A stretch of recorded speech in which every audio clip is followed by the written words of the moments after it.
Hey there everyone, this is Mystic Fish and welcome to episode 2 of our Factorio series on building a cellular megabase. In the last episode, we built a couple of blueprints for tiling our megabase with the herringbone pattern. And while we were off camera, I went and laid a bunch of these down to surround a number of resource patches so we can start figuring out how we're going to mine and tap those things. But I also, I did enough so that you can maybe get a sense of this overall pattern, right? We have a sort of a diagonal row of the vertical ones, then a diagonal row of the horizontal ones, then vertical and horizontal and so on. And it just sort of tiles the whole thing. And we have three-way intersections everywhere. So I think one of the things that's going to need to happen is we are going to need to tap the core resources here. Now, I debated a little bit about whether we were going to use uranium, and I think not, at least not in the first version of what we're going to do here. The real main things we can use uranium for are uranium bullets, which, okay, I have some, but really not using them. At this point, any time we venture out, we're using spidertrons with rocket launchers or lasers or things like that. And we're just using straight up lasers for defense around the outside or artillery or something. So we don't need uranium for the uranium bullets. And we're not going to use it for nuclear power, even though we're using it in the starting base up here, as we said last episode. I want to incorporate solar into this and have some of the cells that we lay down here be solar power cells. And solar has the advantage that it is a lot more UPS efficient, right? Updates per second. This is how hard your computer has to work to keep the game running. And so we are going to use, we're not going to need it for power.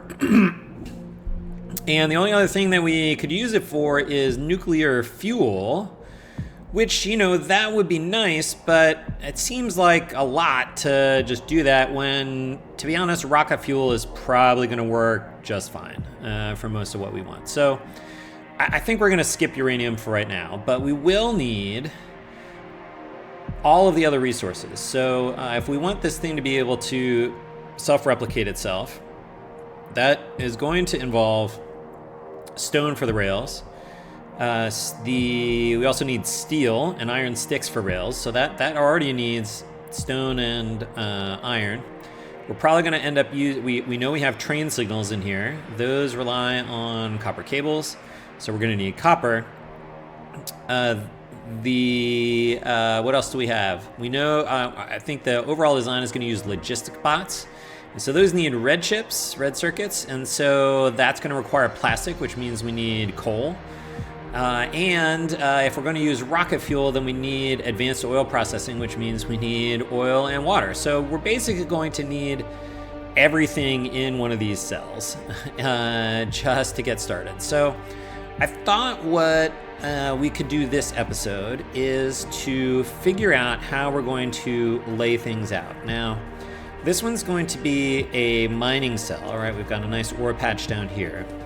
And I think the way that we want to design this thing is to try to keep, most of the mining stuff on one side and then reserve the other side of the cell for train stations and the self-replicating stuff that we need. So I think we want to design stuff up here in order to drop things off. Now, I have a little idea for how to do this, and it's probably going to take us a couple of episodes to get it all worked out. But I think what we want to do is we want to come up along the top here, then down across here, and then I think that's going to be enough room, so it'd be nice if we could have this arrive kind of back in here.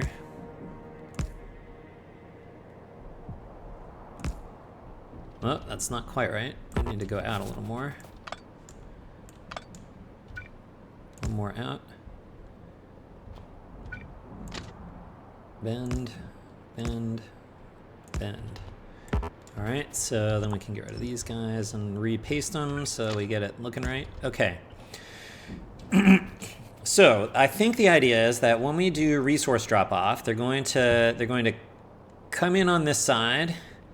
We're going to unload everything over here around the edges, and then we'll sort of exit again over here on this side. And I think that lets us do that. The nice thing is that kind of aligns the entrances and exits with the intersections. And so that should work well with the existing train system. And in particular, it means we won't have to add train signals to the existing rails that we stamped around the outside, which I think is a good property to have.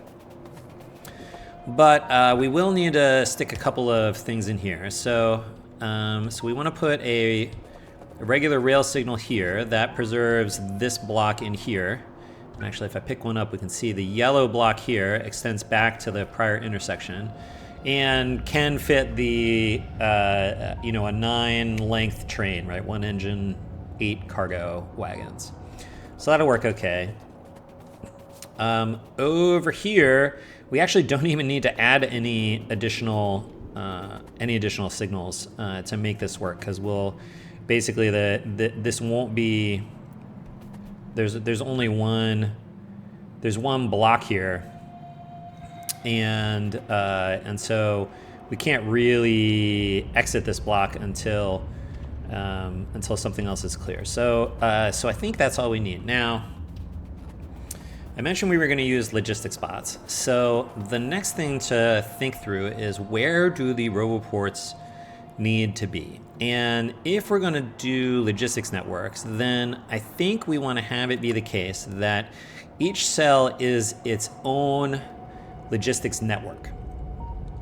So, and so we do not want the logistics network, which is the orange square here, we do not want that to touch the logistics networks of the adjacent cells. And so I think this right now is lined up exactly with the middle of the top set of electric poles and exactly lined up with the left set of electric poles. So I think we can go down one and over one. And if we put the roboport here, and we do that for all of the surrounding cells, then they won't touch. And I think that's what we want. So this one needs to come over to this end. That's lined up with the top, and then back one. And so we want that to be there. Okay, so let's start with this general idea. Now, I think one of the ideas that I had, which is interesting, we're gonna see if we can figure out how to make this work, is that is not coming down as far as I want it. I think we need to go a little further down in. So let's see if we can make this work. I think we need to come down further. Let's see how far down we have to come. Okay, so I think what I want to do is I actually want to see if we can figure out overlapping train stations. So we can use one set of rails, 1, 2, 3, 4. So we're going to set the stations like this for dropping off the minerals. And we're going to have to do some circuit network trickery to make sure that there's only one train coming here at a time so we don't sort of clog up the works. But I think we can make this work. And then, let's see, from here we want to come, this is how we want to do this. And then over to there. Okay, that means we can put this here, and that makes it the same block as right there. Right, if we look at this, this connects this, this signal. Yeah, it doesn't even come back that far. So this is fine to make this its own rail block. So that's actually all the signaling we need to bring things in. And then I think what we want to do is I want to see if we can figure out how to drop the oil and the water off up here with the same trick. Now, this back one fits here, and the last car, if we look at it, is still straight. If we go any further back, it starts to bend around the curve, and that's going to make it hard to unload whatever it is. So really, this is as far back as we can go, and this does fit the 9 the 9-length train. So I think this dictates here that we need to use 1/8 trains. Remember last episode we talked about, are we going to use 1/8 trains, 2/8 trains, 1/8 trains? And so I think this means we're going to use 1/8 trains, which is fine, but it's good to know that that's where our design is going to be. Okay, so we are going to have to figure out how to do this loading, unloading stuff, which is fine. Now, the other interesting thing that I think we want to do is when we initialize a cell, what the vision that I have here is that we stamp down just enough Rails network that we can send a builder train in here, have it unload construction robots and a bunch of stuff, and then build the rest of the cell. And actually, once that builder train has dumped its stuff off, just leave. Have the construction robots build the rest of the cell, then activate the logistics robots and get it actually starting doing whatever it is it's supposed to be doing. So that's my vision for it. And so I think we also want to do something similar up here, which is if the rails come right next to this roboport, we can go one more over.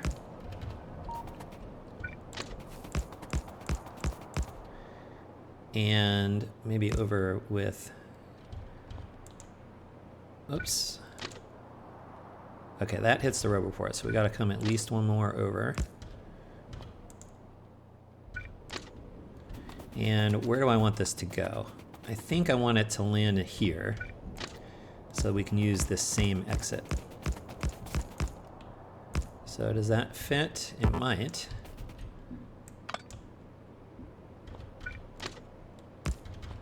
Okay, and then, so this is even shorter, this area over here. But I think the idea is that when a train pulls in, so the initial builder train, for example, I think we'll use shorter ones. So I think we can use 1/4 trains for the initial drop-off train. And we can see that the last cargo wagon sort of sits over here. That means that we can, for example, unload bots into a storage chest next to this, and then insert it in as we go. We're really not ready to hook all this stuff up yet, but I think that is part of what we want to do here. So I'm going to take these off for right now. But and then I think we'll do something similar, which is that we can scooch this forward. And so now the back one is not even with the roboport one, and so we'll use, and in general they're just sort of offset. And so I think, let's see, maybe back one more, so then they're definitely offset. Okay, so we'll probably do something like this, and the idea is that the initial builder train will come in here, unload its stuff, and then leave, and then we'll never use this station again. And then once we stamp down the pattern, or the blueprint for the cell, then one of the things we'll stamp down is a new builder train right here. And that will sit here, and this is where, when we do all the replicating stuff, we're gonna load it on the builder train. And then this thing is just gonna watch for opportunities to go drop off at some other new cell. And so and then it will come back and then it'll load up again. So the idea is that that's how, we do a one-time initialization to build out the cell, and then after that, it contributes to refilling a new builder train for helping build more cells of this type. Okay, so I tried to describe that previously, and that was, but now I think maybe illustrating it, we can get a better idea of how this is going to work. Okay, then as far as the mining goes, I just kind of want to get the tracks laid out here. So as far as the mining goes, I think, let's see, we can come off here, then we get around that rail signal, and we can come across here. I guess we have to dodge that guy. And then up here. And the nice thing is that none of this hits any of the existing rail signals around the outside. And then let's see, we'll have to figure out where we want to exit here. Let's bring this over here. And the idea is that when we're mining in this half, then we're going to use the extra rails around the outside for the actual mining. And the idea is that we can have one train sitting down here in kind of a stacker, especially if we put a couple of train signals here, like so. So does this preserve? That still preserves our train, fits into the prior block, so that's good. A 1/8 train fits in here, so that's good. And then the last place will be like up here. And so actually another one could park there, and then this is where we will actually put the train to unload it. And that, how far back can that go? That needs to go right there. And so now the question is, how do we get this to get back into here? Oh, I guess we do that, is what we do. So that's kind of interesting. We, I think, are going to need a couple of signals here, like that one, and maybe that one. Put a couple train signals in, and then that does not create an extra block here, so I think we need to do this. Then that creates a separate block for here. We don't really need, I guess we can just stick a chain signal up here. That will reserve, we can still only have one in here. And then we do need to make sure that this one, when it comes off, wherever we put this, has to be able to fit the train going back. Which if we do that, it does. So we can put this here as well. All right, so I think that's the idea. And what is actually one of the things that I'm a little curious about is if we came over and looked at the neighboring one, like this. So this would be down and over one. Put that there. So this is nice because it means that even though the logistics networks don't touch, right? They don't. Actually, which we can see here. We can see it a little more clearly on the map view if we do this. Oh, that's not powered, so that's not going to help. So let's just power these real quick. All right, now let's look at the map view. Show me the logistics networks. Why do you not? There you go. Now you got enough power. So we can see that they don't touch, so that's nice. However, what's nice is we can see that the next roboport over is in the construction area. And so it's interesting. In some cases, I think we can stamp down just this bit. And would we be able to construct our way across? I don't think we can construct our way all the way across. So I think we're still going to have to, maybe, depends if we're like surrounded by other stuff that's been built. So we may have to see how that plays out. But we may just, make sure that whatever blueprint we stamp down for the drop stuff off is going to have just a minimum amount of stuff, right? It's really just going to have this train track, these two, maybe just this roboport, these two stations. In fact, it's actually okay to just have this station. And then the rail that takes it back out. And let's see, this one is a little confused. Why are you confused? Because this one also needs one of these. Okay. All right, that is correctly signaled, I hope. We'll see how this works. Okay, so this I think is what the train tracks for the mining circuit are gonna be, or the mining cell are gonna look like. And, similarly, when we come down here, we wanna make sure that this also does not overlap with the mining stuff in the bottom, because that would mean that, so these will probably be here when we actually build out the, I don't think I put that on the right spot.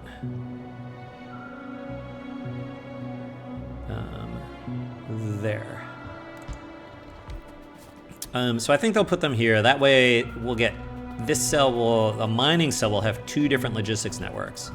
There'll be one over here that's used for doing the self-replicating builder train stuff, and then there'll be one over here that's used for the mining, because I think we're actually also going to use logistics bots for the mining, because I think that makes it easier to stamp out with blueprints mining for down here. And so we definitely don't want to cross the streams here, because we're going to have a bunch of copper, in this case, we're going to have a bunch of copper ore flying around with logistics bots, but we're also going to be delivering copper ore over here, and that just starts to get confusing. Or, I mean, I suppose we could disable the copper one that's over here, but then it's going to be special cased for here, and I'd rather just keep them separate, because I think we can.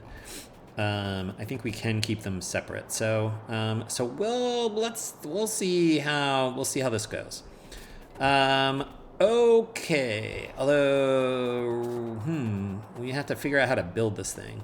So that's another problem. But let's leave that as a problem for future Mystic Fish. It could be we need an entire logistics network. Here we will have to share it, but I think that's getting ahead of ourselves. And, okay, how are we doing on time for the episode here? Okay, I think we have a little bit of time here to do a little bit more design. So I think what I want to do here, what's this guy called? Combat Dude, okay, nice random name here. So let's put a little bit of fuel in here, and let's have you go to Combat Dude, go. All right, so we'll pull you up there. Now, let's just measure out where the 8 cargo wagons would be. So that's 1. All right, so that does fit on the straightaway as we imagined. And here is how I think we want to unload this stuff. So I think what I want to do is I want to just put a ton of active provider chests, and we're gonna just unload.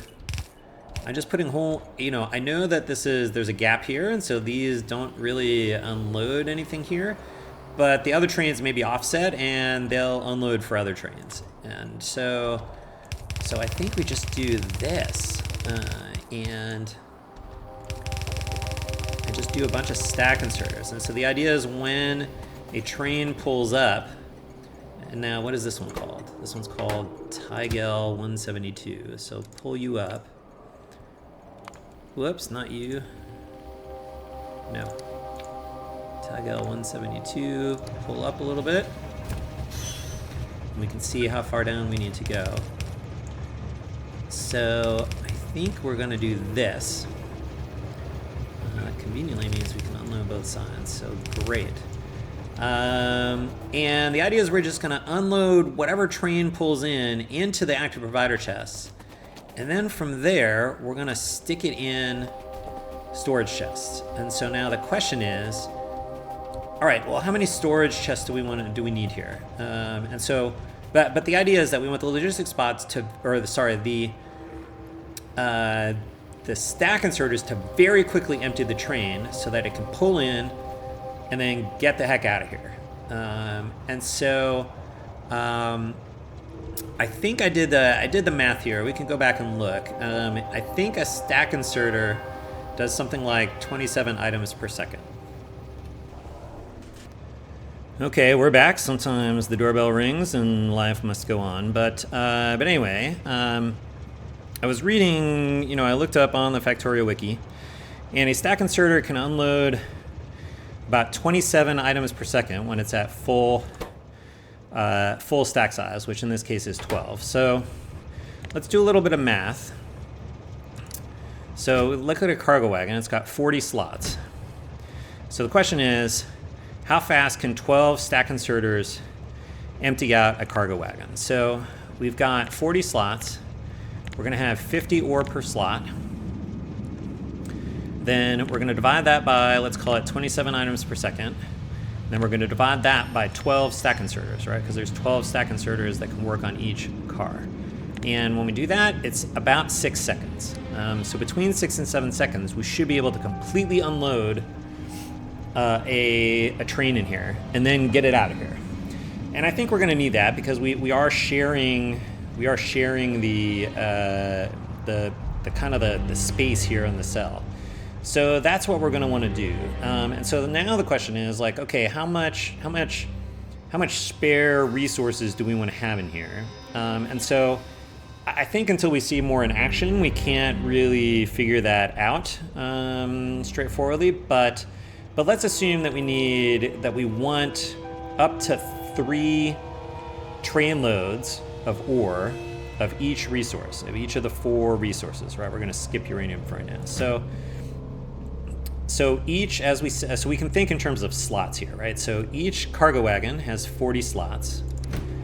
There are 8 cargo wagons, so a train load has 320 slots here for space.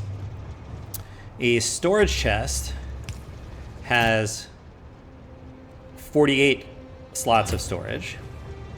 So if we want, let's see, we said 320 per train. Then we want 3 train loads to be able to hold 3 train loads. And then we have 4 resources. So that's the total number of slots that we need. We divide that by 48, and this should tell us the number of storage chests. So 80 storage chests should be enough for what we want to store here. And let's actually just count. How many of these do we have? 61. So, okay, so we could give it a little extra storage. You know, we can give it a little extra storage. So that'll be 61, and this will be 122. But it's very clear that we need to come down here. We are going to need to extend this down here so that we can cover the. Is that how far? Let's say this is even with that guy. Up 1, over 1, like that. Okay. Now we also have to get power in here somewhere. So let's see. It'd be nice if we could get. Can I reach? I can cover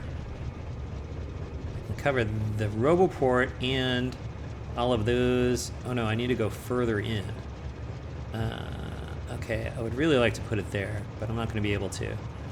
So I have to put it at least here, but that overlaps with the rails in order to cover the outside inserters. So I guess we'll have to do something like this, and then we'll just, have to power. All right, we'll figure this out here, but let's just put a substation here.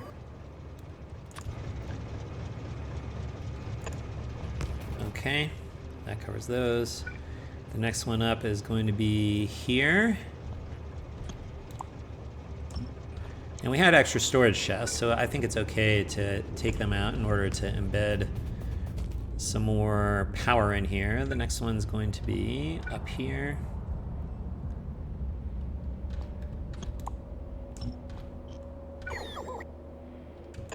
Okay.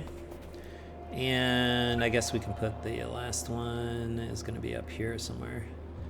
That's probably fine. That overlaps a little bit, so we don't need to overlap. So I think that's what the mineral drop-off is going to look like.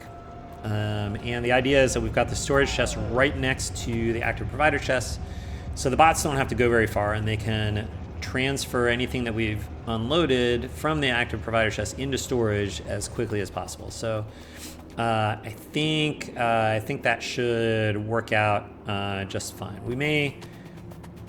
It might be interesting to come through and actually put filters on this, but I don't know. We have to check the priority on where bots stick stuff to see if we need to optimize this. But for right now, we can just leave it like that. Okay, I think the last thing then to do is to see if we can figure out how to. Let's see. I'm gonna need this train back here. Let's see if we can figure out how to do a similar trick with overlapping unload stations for fluids. So we're going to unload crude oil and water up here. And so I think the idea is that when The train is as far forward as possible, and I do have some fluid wagons, so let's see, 1, 2, 3, 4, 5, 6, 7, 8. So when it's as far forward as possible, the interesting thing is we can put pumps in the spaces. So, oh no, that does hit a fluid wagon. It's not supposed to.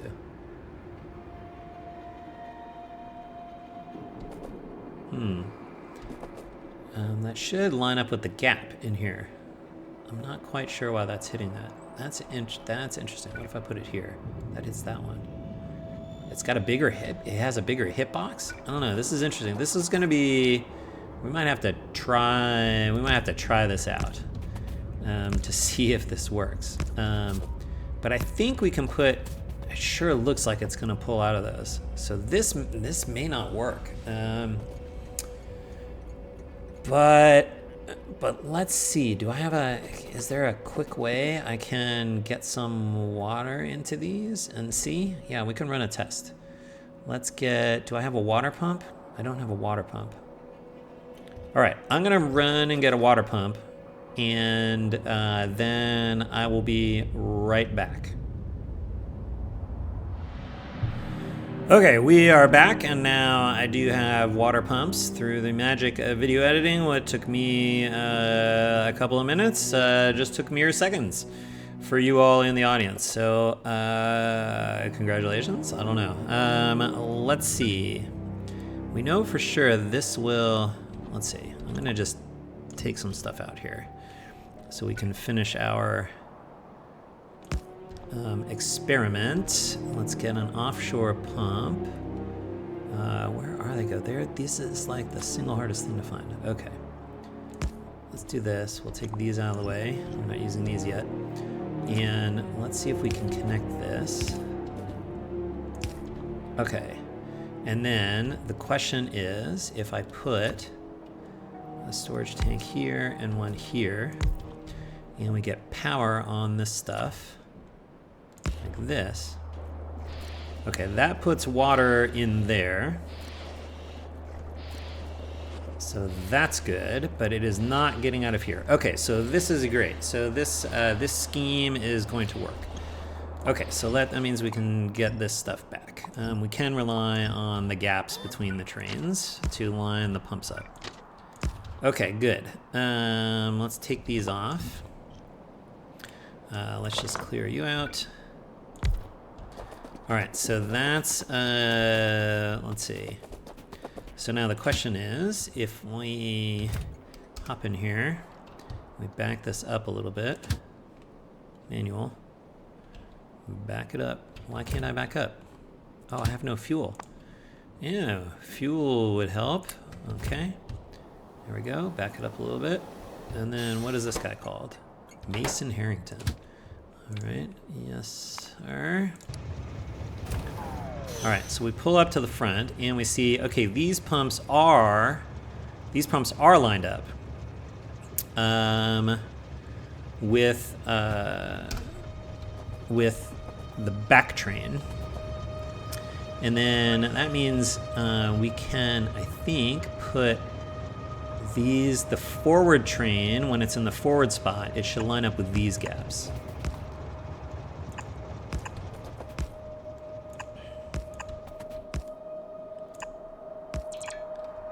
All right, now we should have 16 total here. Okay, good. Okay, now we need to make sure that these do not collide. And so I think that means if we do this, these two tanks do not connect.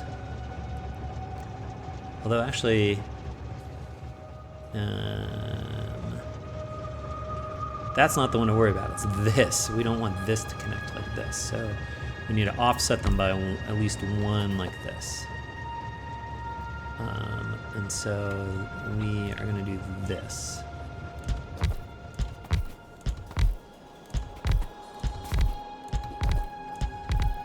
Okay, now this is exactly enough storage. So we've got two different storage systems, right? These don't connect to one another, although we need pipes, so let's do that for these guys. Should have done that before I did all the pasting. These are two separate fluid storage systems, so that's good because we can't mix the oil and the water. But there's only a fluid wagon has 25K storage of fluid, and so does a storage tank. So we actually need more storage than this, or we will never be able to accept an additional train.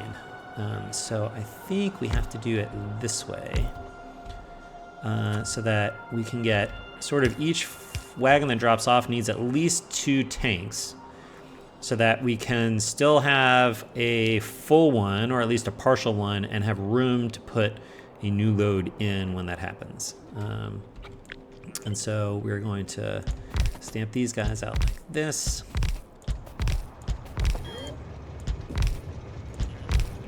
Okay, and then the last thing we need to do is we do need to connect these things into one storage system. So that means we'll need pipes like this.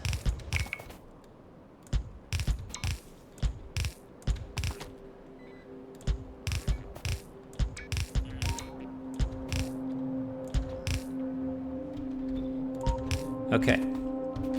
So, and then we need power. We need power for this stuff. So, where's a substation? I guess that's a convenient spot for a substation. Let's see, can we put it here and cover everything? Ooh, look at that. We can get one there. And that means we can probably get one there. All right, so that powers everything, and that will be the fluid drop-off. And so, again, we can kind of squeeze 2 different types of fluid drop-off in the same general area by offsetting the stations like this. Now, the fun part, of course, is, oh, let's see, fine, you're doing a blinky. So let's go ahead and, I guess we can bring this over like this. Let's see, what was I gonna say? Oh yeah.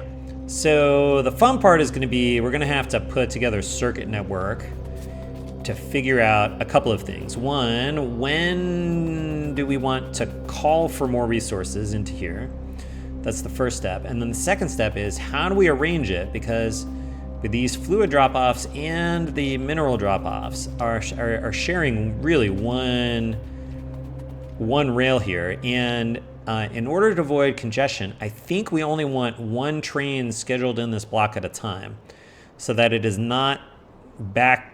We don't have a queue of stuff backed up over here. So I think we can do some circuit network stuff to figure out how we can kind of figure out which one of these 6 things is going to get a train in. Then we're going to open that one, let the train come in, unload. And again, the pump should also unload the fluids pretty fast, a few seconds. Then that guy gets out, and then we can see if anybody else needs to be scheduled. And that way we won't have congestion. And when we open up a station, unless there's congestion elsewhere, but like it can leave wherever it is, which is the source of the resource, and then just kind of pull right in. And drop its stuff off and then go back. And so that's really what we want, is to minimize the congestion out on the rails. So I think that's how that's going to work. We definitely do not have time to get into the circuit network stuff that we're going to need for this. That is absolutely a problem for Future Mystic Fish. That is actually a pretty interesting problem for Future Mystic Fish. But Future Mystic Fish likes solving problems, so I guess we'll do that in the next episode. So that's it for now. As always, thanks for watching. We'll see you next time, and until then, bye.